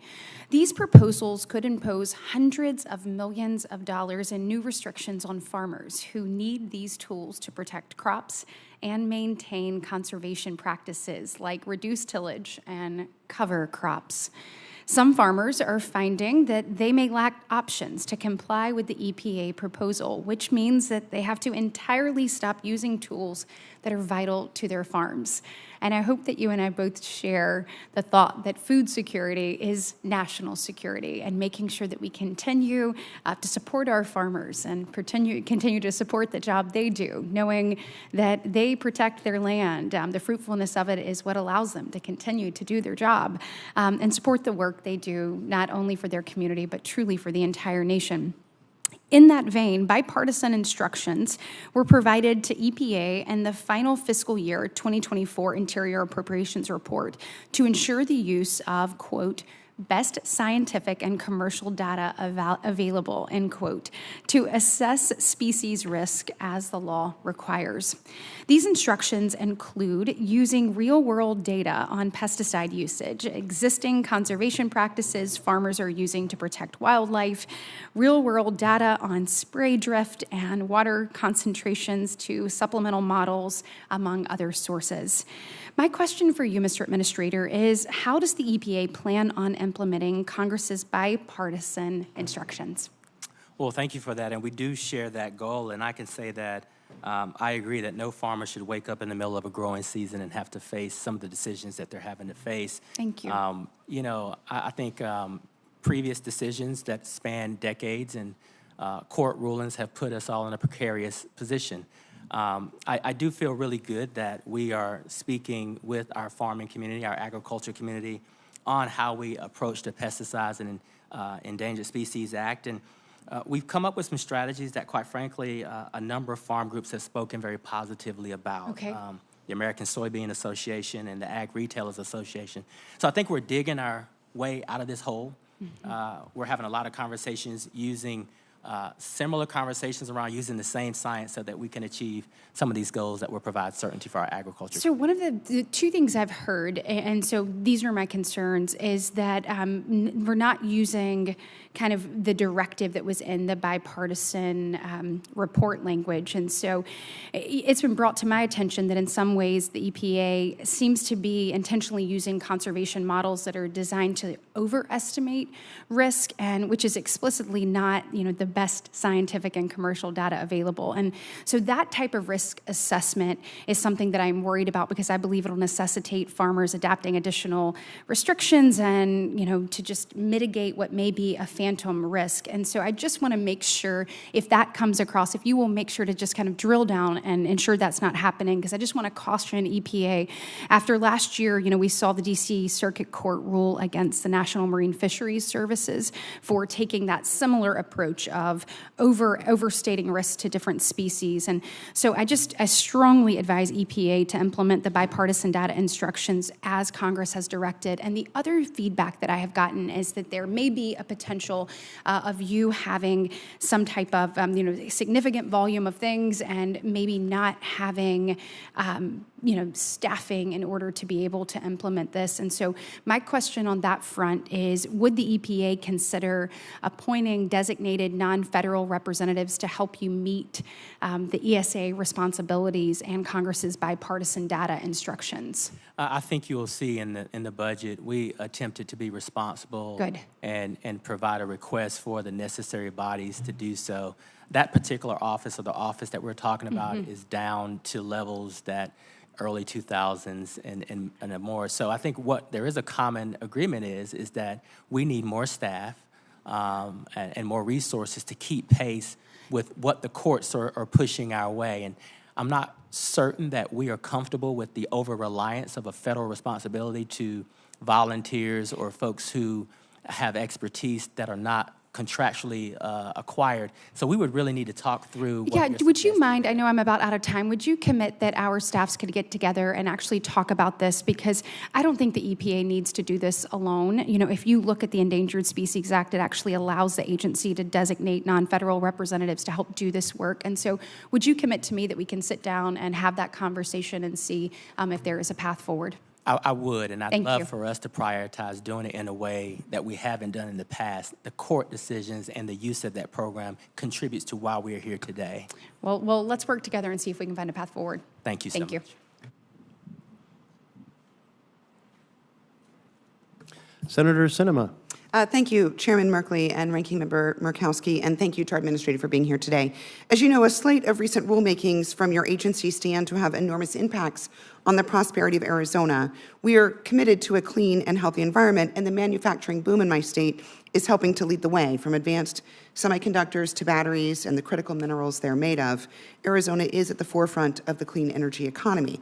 But it doesn't feel like this progress and responsible growth is always supported by the federal government. So I have a few important questions for you, and I look forward to discussing these matters. My office recently had the opportunity to host one of your assistant administrators, Joe Goffman, in Arizona. As you no doubt are aware, the issue of ozone non-attainment in Maricopa County is significant and could hamper the kinds of clean energy advanced manufacturing investments this administration and Congress have sought to support and reshore over the past years. I share your goal of providing clean air to the American people, but the simple fact is that my state does not have the industrial history on which to base a robust bank of emissions reduction credits that manufacturers like the semiconductor industry can use to support expansion. Maricopa County's proposed Rules 204 and 205 would provide the mechanisms to create a bank of these credits, though the process to get these rules has been extremely arduous.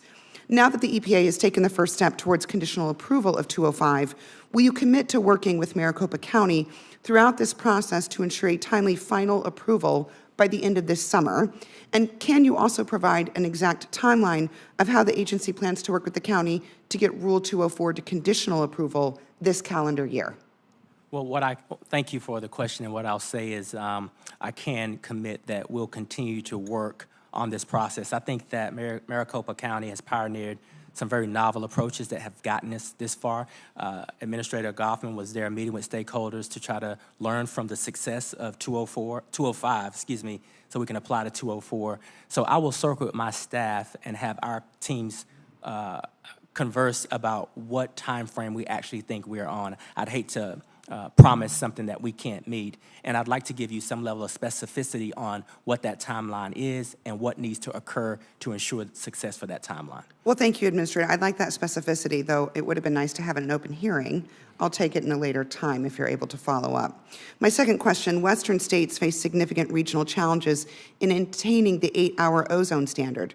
This cannot be solved by states at the individual or regional levels.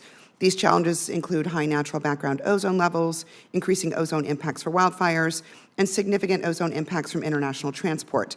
But the penalties for not attaining the 8-hour ozone standard, including sanctions on major industries and highway funding, are directly imposed at the regional level. Now, the current EPA policies and guidance effectively bar Western states from pursuing Clean Air Act relief from locally uncontrollable ozone that is generated by wildfires and transport. So what are you doing to revise those policy and guidance related to exceptional events and international transport? Places like Arizona can't control that, so that Western states can access these limited Clean Air Act relief mechanisms and avoid sanctions that are associated with failing to attain an ozone standard that we have no control over? Yes, well, thank you for that question, and I will say that when we look at all of the work that we've done as of late with our NAAQS program, we recognize that wildfires or unnatural events or prescribed burns need to be differentiated in terms of the air monitoring data that we are acquiring. So we do have a process to diverge that data that comes from exceptional events, prescribed burns, so that states, counties, regions are not penalized for that. I think that when you look at... Mr. Administrator, just to interrupt, does that also include to account for international transport?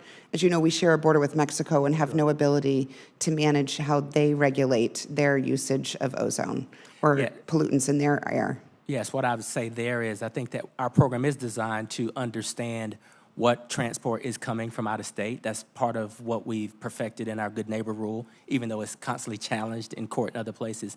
So again, that's another place where I think our teams can have a conversation about exactly when we look at ozone attainment, and in terms of meeting that goal, what percentage is coming from international airspace or what is coming from prescribed burns or exceptional events. I think that there's a way that we can focus more on that to assure the attainment that we're all looking for. Thanks. My last question is, I expressed to you in the past, I have serious concerns with how the agency's rulemaking around ethylene oxide was handled.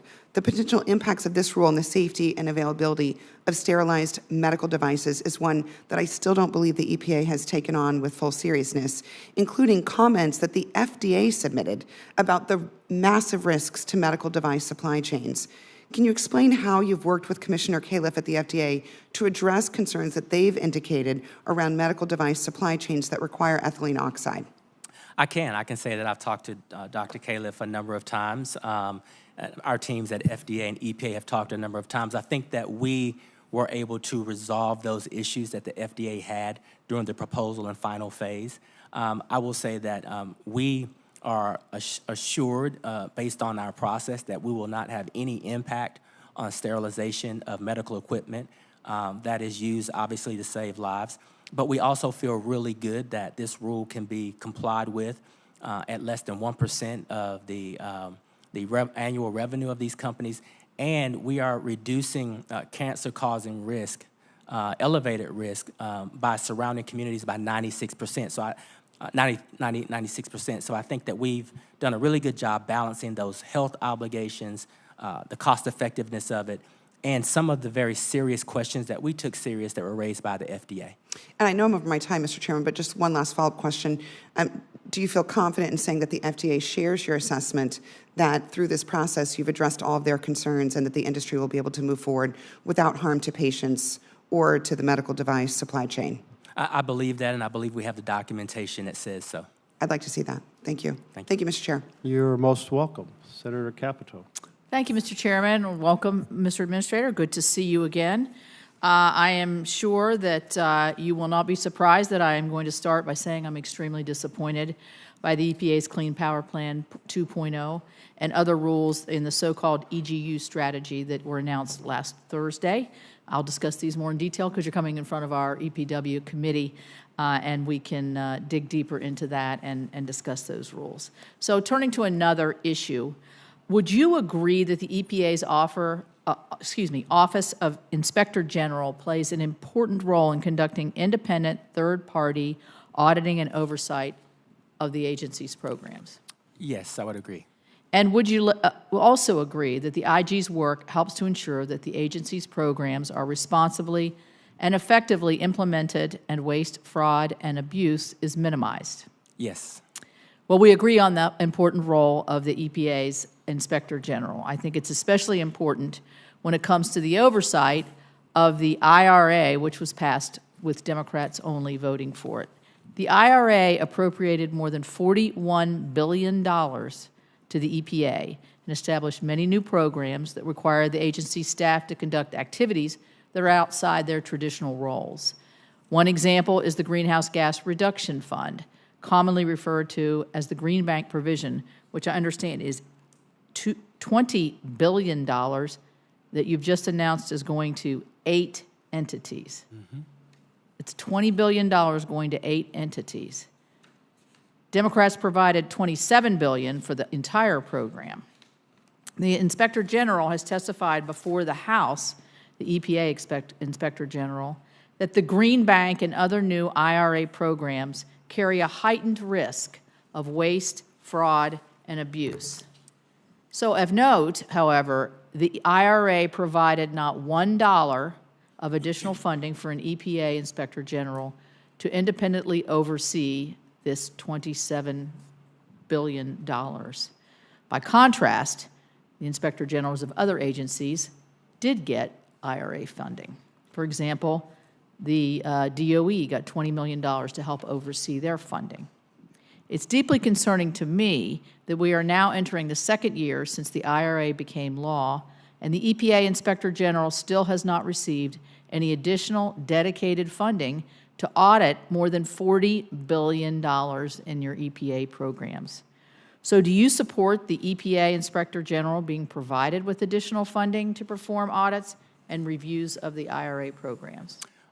Actually, I do, and in our budget, we are requesting those resources. Why was that not included in the IRA? I'm not a member of Congress. It's a law that passed that I am responsible for implementing. And so what I would say is I would like to operate in a very transparent way. I've had a number of conversations. I meet with my IG routinely. We have a good partnership.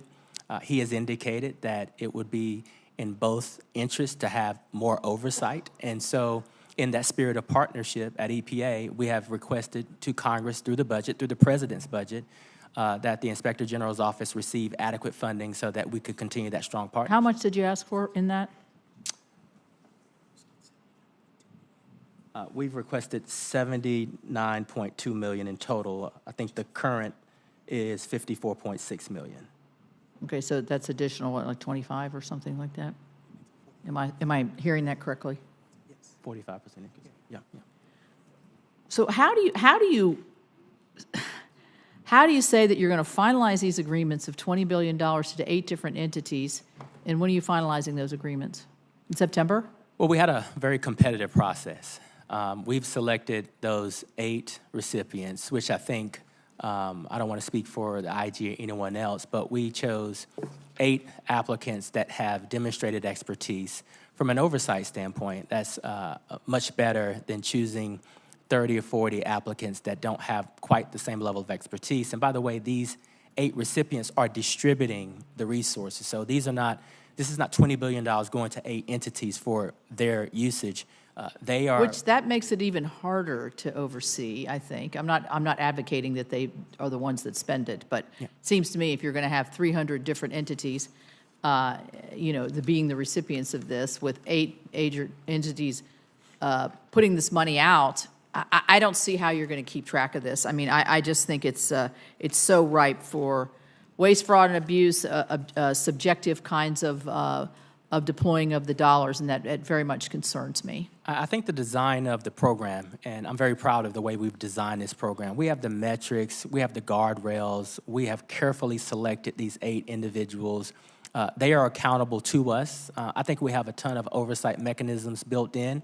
But listen, some might consider me not as objective, which is why we are asking for the resources in the president's budget to ensure that our Inspector General feels comfortable with the actions that we're taking. Well, I'll end there on that. I would say it's just amazing to me that the authors of the IRA wouldn't want to be more accountable to the dollars that were being spent, billions of dollars being spent in a whole new program. It wouldn't have included that in their initial proposal. Thank you. Thank you very much, Senator. And I think we're going to have additional 5-minute rounds if you want to stay and ask any more questions. So I'm going to attempt to get through 3 or 4 questions in 5 minutes. First, just to restate what I think I heard you say, under the exceptional events criteria, any air contaminants that occur from a prescribed fire will not be counted against achieving attainment. That's correct. Thank you. Terrific. That was fast. All right. Second, home state, Coffin Butte landfill. In June of 2022, the EPA sent out a team to measure the methane coming out of it because of local concerns. The inspection resulted in recording 61 leaks, including 3 measurements that maxed out the instrumentation that was being used at 70,000 parts per million. So, can you give me a short version of what action the EPA is taking? This is now 23 months ago that the field inspection occurred. And if we need a longer discussion, I'd like to follow up with you to make sure that there is going to be action regarding landfills like this that are out of compliance. Well, I will say that our enforcement arm has been very aggressive in looking at these methane leaks and opportunities here. This is one, as you said, that was discovered in 2022. Unfortunately, it is an active enforcement situation, so I can't speak to that without betraying the confidence or the legal obligations that I have. But I can tell you that we are coordinating with the state of Oregon. It's an active case, and we are laser focused on this case. Great, because if you have a landfill that maxes out the instrumentation, which is, I think, quite rare, it probably should rise to the top of the list of places to act on. And I'll convey to the folks in Corvallis and nearby that you're on the case. Yeah. Great, thank you. I want to turn to 6-PPD. This is an ingredient in tires that makes them wear longer, but there's a fascinating study that was conducted in 2020 because scientists in Washington noticed that the coho salmon that were returning to spawn were dying, and they tried to figure out why, and they ended up testing 2,000 chemicals in the stream and discovered they finally had a smoking gun, 6-PPD. Yeah. Every time it would rain, it would flush the dust from tires into the stream, and the coho would die. We have lots of challenges on both coasts of this country for the survival of our salmon. Last thing we needed was a chemical that wipes them out as they're spawning each time it rains. And yet this chemical, apparently no substitute has been found to make tires wear longer, and if they wear out too fast, that can create safety issues. So this merits a high level of attention, and I applaud EPA for granting the TSCA application that came from the Yurok and 2 other tribes, because it's rare to have such a petition granted to examine a chemical. But we know how slow TSCA can be. Given this lethal impact on salmon that are spawning, and not to mention that it has a huge impact on rainbow trout and brook trout as well, what can we do to accelerate a solution to replace 6-PPD with something that works a lot better? Yeah. Well, or works equally well for the tires, but doesn't kill our salmon, brook trout, and rainbow trout. I'm very thankful for the EPA stormwater research that's helped us connect these dots. I'm very excited that we were able to approve that petition as quickly as possible. And our team is moving very quickly. We intend to publish a advance notice of proposed rulemaking under TSCA by this fall. And so from a regulatory standpoint, we are moving as quickly as possible. There are some, mitigation efforts that we're researching to see if we can plug some of those gaps until we can take regulatory action. But the reality is that this is another one of these pervasive chemicals that has been ignored for far too long. Thankfully, we've been receiving the budget resources to tackle these pervasive chemicals, and we're going to do that with this one as well. Great. And my understanding is that that rule, that advanced rule or notice of advanced rulemaking leads to requiring the manufacturers to provide you with a lot of research data. That's great. I hope that some of the new hires you have on will become a team to tackle this challenge, because I'm afraid that the process of considering the chemical could take so many years. Our salmon could be gone. They have faced so many threats. So if there's a way to and I know the manufacturers have a 16-company coalition that is working to test other products. They just haven't found one. We need a lot of understanding of this, and even if it comes close to matching, helping with the tire wear, but doesn't kill salmon, we need to figure that out and make a transition. And I'm out of my time, so I don't get to ask another question until my co-chair here jumps in. Keep moving through them. Good questions, though, and Administrator, know that the chairman and I were talking about that this issue and how we're seeing the potential impact in our streams and the impact to our fisheries. Obviously, an issue that we're looking at with great attention in Alaska as well. Yeah. I wanted to ask you about Superfund program next year and how you plan to ensure the long-term viability of this program. I think we all agree that this is a critical program and certainly a big one within our budget request. But in the FY24 request, the agency proposed to heavily reduce the annual discretionary funding because of the new revenues that are coming into it. And then what we just passed partially acts on that proposal, but not to the full reduction requested. So compared to the previous budget request, the agency's request this year includes additional funding to the program. And so I'm looking at that and thinking that this change in request level perhaps showcases a reversal in how the agency views the funding for the Superfund program over the long run. We know that the taxes bringing in this new revenue are eventually going to expire. So I guess this is a pretty broad question to you, but how do you view the long-term funding outlook for the Superfund program? I felt pretty strongly last year that we needed to maintain a good level of discretionary funding for the program in case the expectations on the taxes weren't achieved. So can you share with me where you think we are with that? Well, thank you. And unfortunately, your predictions were right. The tax collections have been much lower the first 2 years than forecasted by the Treasury Department. And so we saw a big gap there. And in this budget, I think we're requesting $300 million to fill that gap. Our Superfund program, our Brownfield programs are some of our most important programs, most productive programs. And so we have that $300 million request in the budget this year, and we're going through a thought process of what do we need to do to ensure that the Department of Treasury and EPA are having the right conversations to understand what these projections are so that we can better prepare our budgets for the future.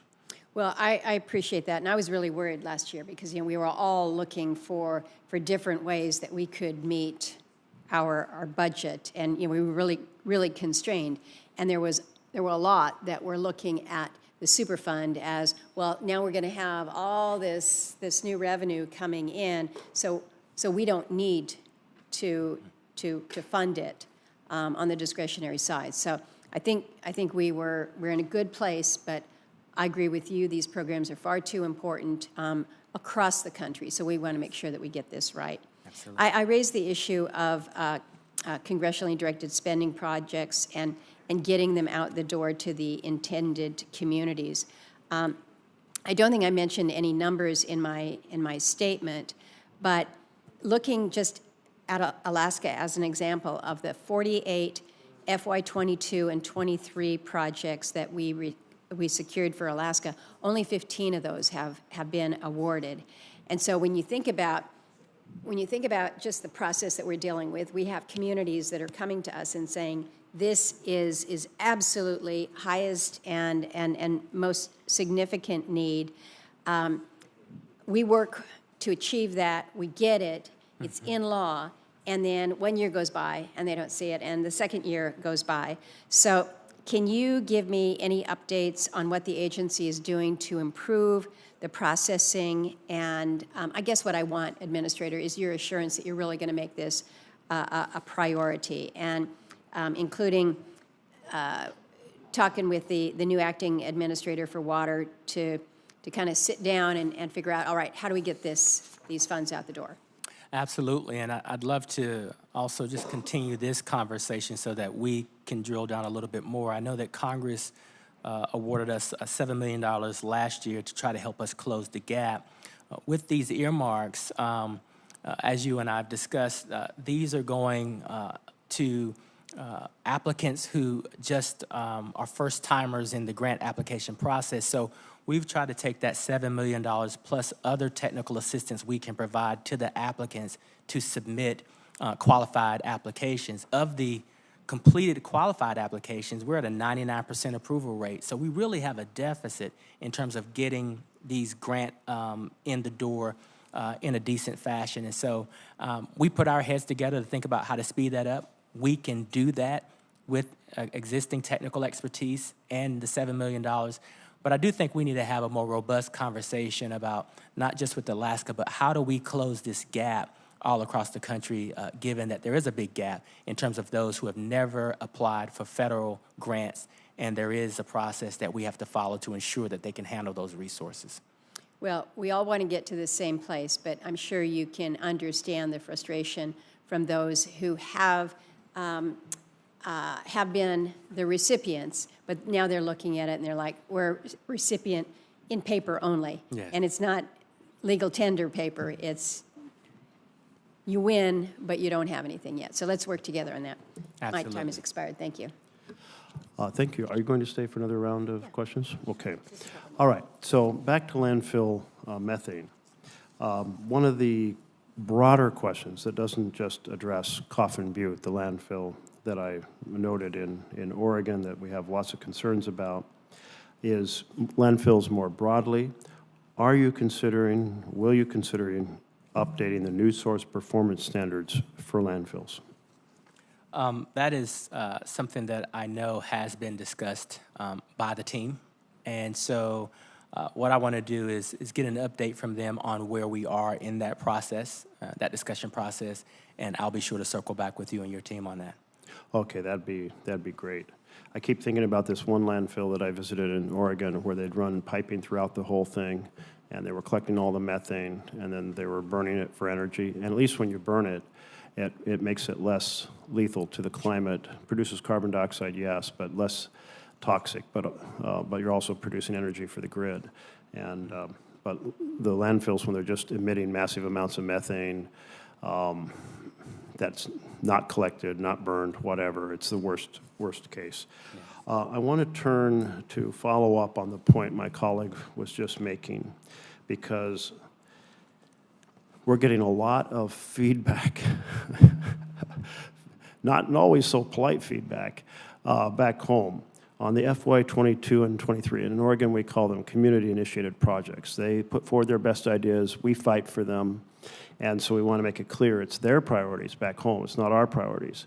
But of the 1,225 awards that were made, where people were told, yes, you're going to get your funding that you applied for the community-initiated project, my understanding is only 486 extended applications have been completed, because they're told about this award, but then they have to go out and they have to get maybe an architect to complete the work and a construction team, and they got to make sure their matching funds in the state are that box is checked. So out of that 1,225 from FY22 and 23, I gather only 260 checks have gone out the door.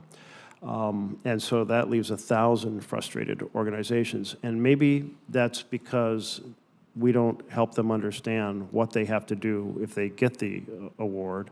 And part of it is because we're doing so much infrastructure work around the country. You can't get a design team. Maybe you can't get an architect. Maybe you can't get an engineering estimate. Maybe you can't get a construction firm to build it. But now we have an addition announcements of another 471 projects for FY24. And so this is all within the EPA realm. This is not just the community-initiated projects that.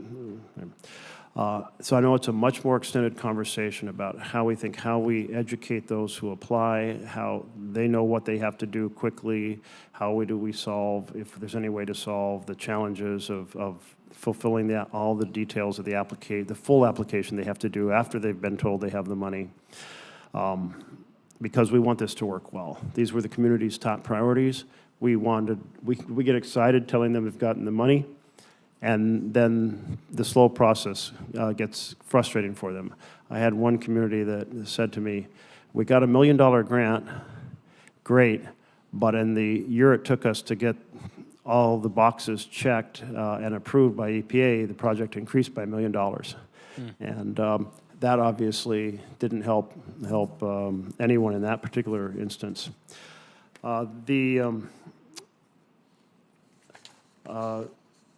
Greenhouse reduction fund, EPA staffing levels, that's what I wanted to turn to.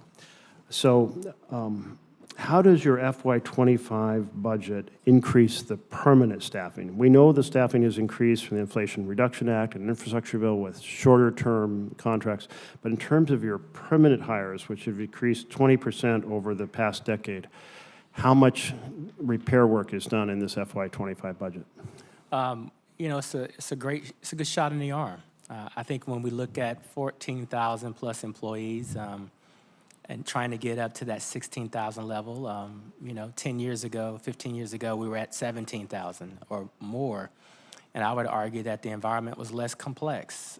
Now we're focused on making up lost ground for TSCA. We're looking at all of these pesticides and herbicides that we need to respond to because of the court. We're tackling things like PFAS. And so a significant portion of what we're asking for are permanent employees, folks who can focus on some of the bread and butter issues at EPA. We've been rebuilding for the last 3 years. We've got a little bit more to go, and these resources that we've requested will help us ensure that we're doing our jobs adequately. Thank you. Senator, back to you. Thank you.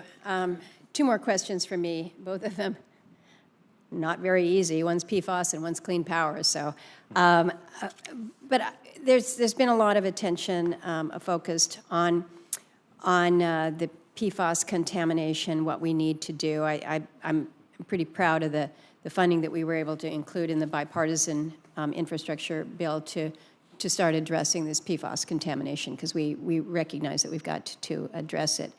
But I worry a lot about the impact of these national rulemakings on our very small water system providers.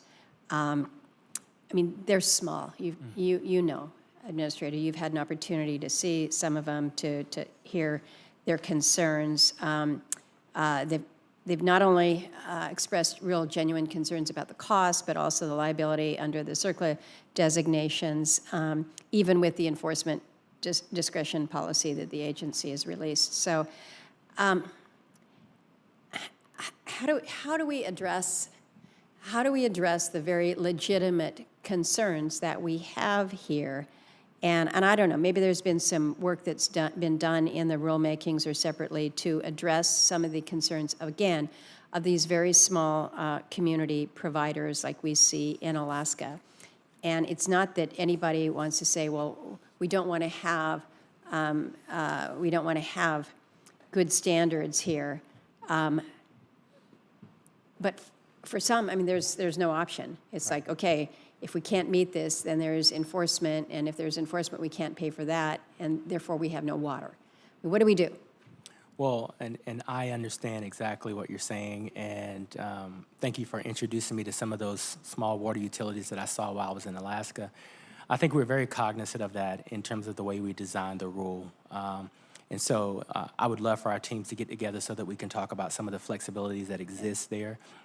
In addition to the $1 billion that we announced to help some of these smaller systems, you know, within that $50 billion water infrastructure package for bill, there's tens of billions of dollars that we believe can be leveraged for PFAS compliance as well.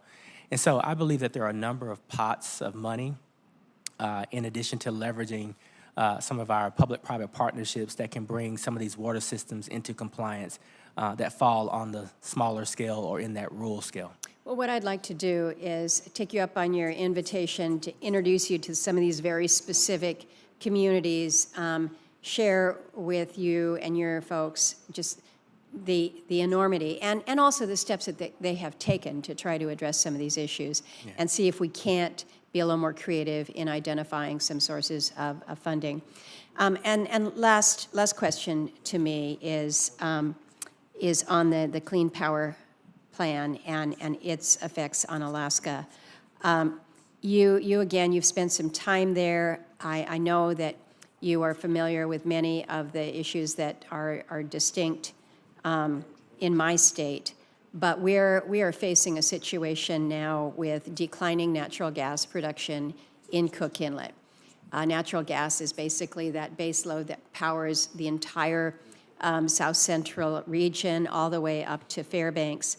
And we are in a place now where our legislature, our governor, is actively discussing with the utilities the need to import LNG from Canada in order to avoid brownouts and worse.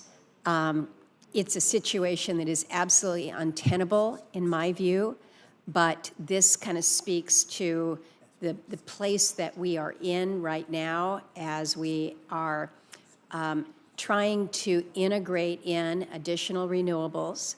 That's good, that's positive, but it doesn't come on soon enough, and we're seeing the decline with available gas, really a looming threat.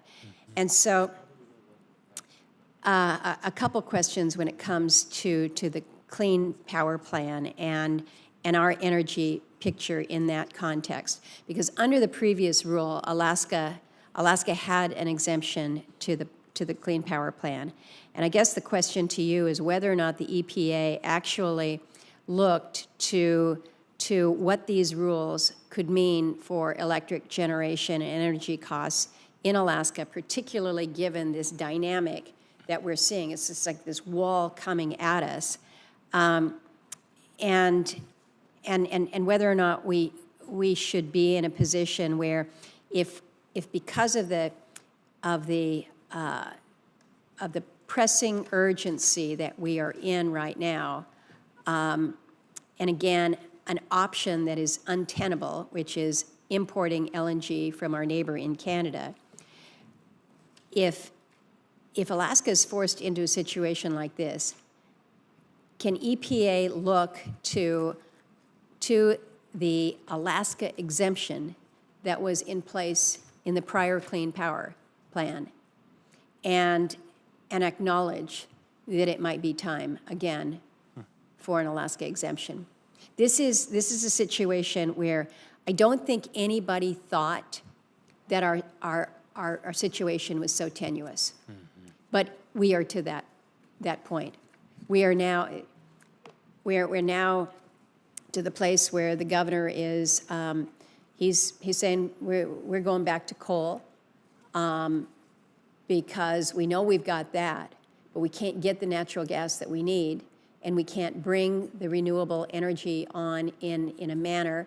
Our transmission grid is not able to accommodate. We have a significant GRIP grant that we're very thankful for, but all this is kind of years in going forward. And so I'm part of my question is to ask you if it's something you would consider, but it's also intended to make sure that you are aware of this very real, very looming threat that Alaska is facing in a matter of like 18 months. Yes. It's coming up like a freight train. No, and I appreciate you raising this. It is something that I'm paying close attention to. I will say that when you look at the rules that we just announced, they are more so focused on existing coal and new natural gas. So the tenuous issues that you have raised are top of mind, and the timing is perfect because we are we took a step back. In the proposal, we originally had existing natural gas as part of the package. At the urging of the environmental justice community and some in the environmental community who thought we needed to take a stronger look at that, as well as the industry, we took that piece out, and now that is on a separate track. And so the discussion you're raising now, the timing is perfect. I would like for our teams to get together and continue to have this conversation, and I commit to you that this line of thinking and the exemption that you've asked me to investigate, I'll make that a priority.